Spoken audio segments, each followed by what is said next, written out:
What did you love as a child to realize as an adult that it's crap? We had many things which we loved as a child. These bring back memories and give us nostalgia.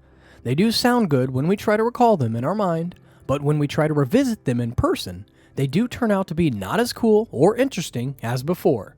Today, our Redditors share what they loved as a child and grew up to realize as an adult that I remembered Spy Kids 3 fondly, but holy shit, after rewatching it, I thought, how did a movie that disorganized, even for a kids movie, get put into production? It's like they made up the plotline as they filmed it. True that.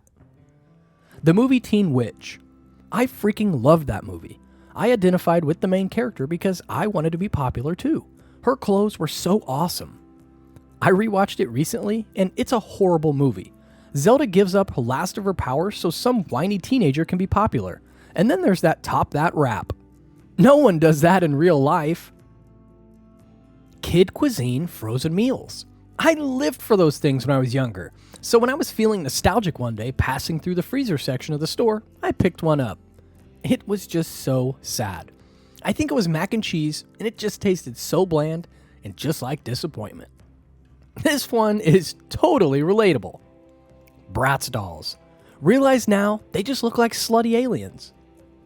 They did look a little weird. Chuck E. Cheese. Went there as a kid, loved the pizza and games.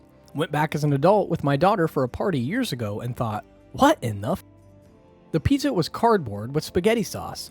The pepperoni still had marks on it from where the jockey was hitting it, and the games got lame. Skee ball is the only thing worth a damn there now. Things we understand only after being a parent. The Amanda Show. How did my parents sit through that? They did it for you! Oh God. To this day, the following still happens to me. Phone rings. Me. Oh, hey Mom, what's going on? Mom. Malfiel, will you come over and help me? I can't get the lawnmower to start. The weeds are getting so high. Me. I got a lot going on this afternoon, but I could swing by on Saturday and take care of it. Mom. You know what? I sat with you as a child through the entire Power Rangers movie. The entire movie. Me. I'll be over in 30 minutes. That will continue for the rest of your life. I love staying up late. A buddy of mine would spend the night, we'd stay up till 4 or 5 a.m. playing co-op Sims on Xbox, raising a dynasty, and then burning it to the ground. The Sims is still legit. It's the staying up till the birds that I am not a fan of anymore. Staying up late did sound like a privilege back then. For me, it was the TV miniseries Dinotopia. I had read all the books and had a healthy dino obsession going on in my youth. When the miniseries came out, I begged my parents to tape it for me so I could watch it whenever I wanted. And I did. A lot. I pretended I was the character. I knew the lines by heart. I saw dinosaurs everywhere. Then I grew up. Didn't think about Dinotopia for a long time until recently when I saw the miniseries pop up on Netflix.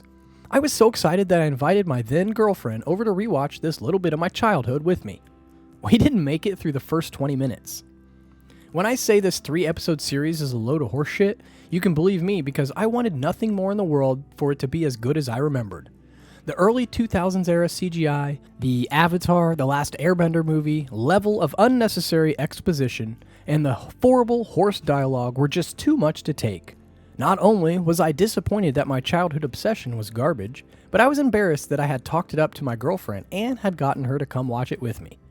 Haha, Dinotopia misses you! I grew up mostly living in Colorado.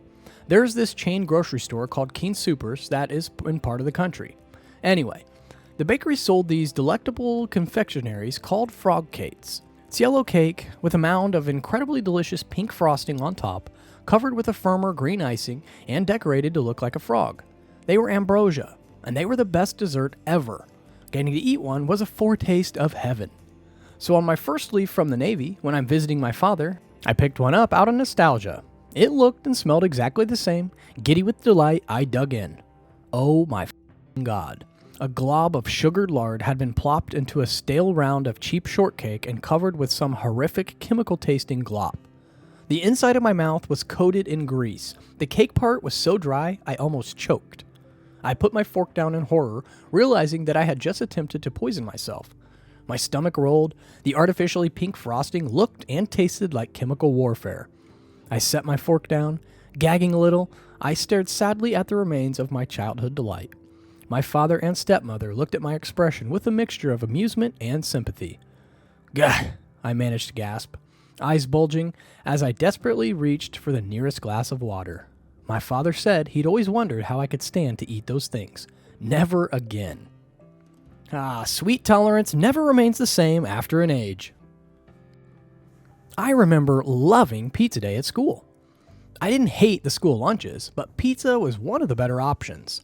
Even then, I knew it really wasn't pizza, like I would get home or at a restaurant. It was its own thing.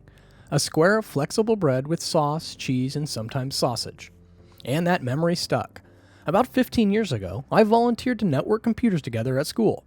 We ran Ethernet cable, configured interfaces, and did some other tech monkey work.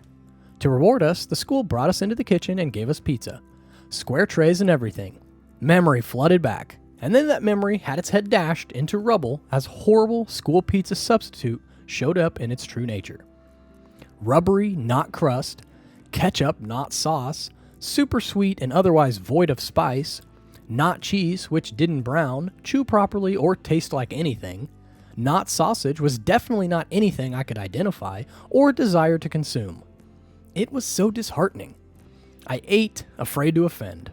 We all did, sharing these blank expressions between us like prisoners of war. I thanked the school administrators and vow to never have school pizza again. I walked away older, sadder, and too aware. School pizza is for the sensibilities of little kids. Fat, sugar, and salt, and that's all that matters. God, pizza really was our savior during those days. The Winx Club and the Witch cartoons. Oh God, I loved both of those so much as a kid, and they were eerily similar. But rewatching them, Winx is not possible. Couldn't make it through the second episode. Witch is tolerable, but still pretty bad. Also, it is riddled with all sorts of animation and voiceover errors. But the theme song was awesome. Now, both of these series have comics as well. Winx Club comics are just as bad as the show, but the Witch comics, very mature, beautiful art, and a good story. Yeah, it's a little cheesy at times, but definitely a very good read. Unfortunately, the comics are out of print, and they never translated like half the last from Italian. I'll need to find some scans of it sometime. Winx Club definitely misled me. The live Scooby-Doo movies, the one with Sarah Michelle Gellar as Daphne and Linda Cardellini as Velma. Those films got me through my parents' divorce as a kid, but rewatching them as an adult, I can't see the appeal. The original idea for them was pretty solid though.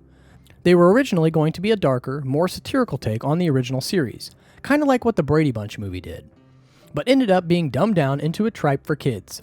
Shame, since the few more adult-aimed jokes in there are just the few that hit the mark for me. Scooby-Doo is definitely meant for children only. That's definitely an unpopular opinion. So what are your opinions regarding the same? Do you have any childhood memories which did not turn out to be as sweet when revisited as an adult? Comment down your thoughts below, and please subscribe to our channel before you leave.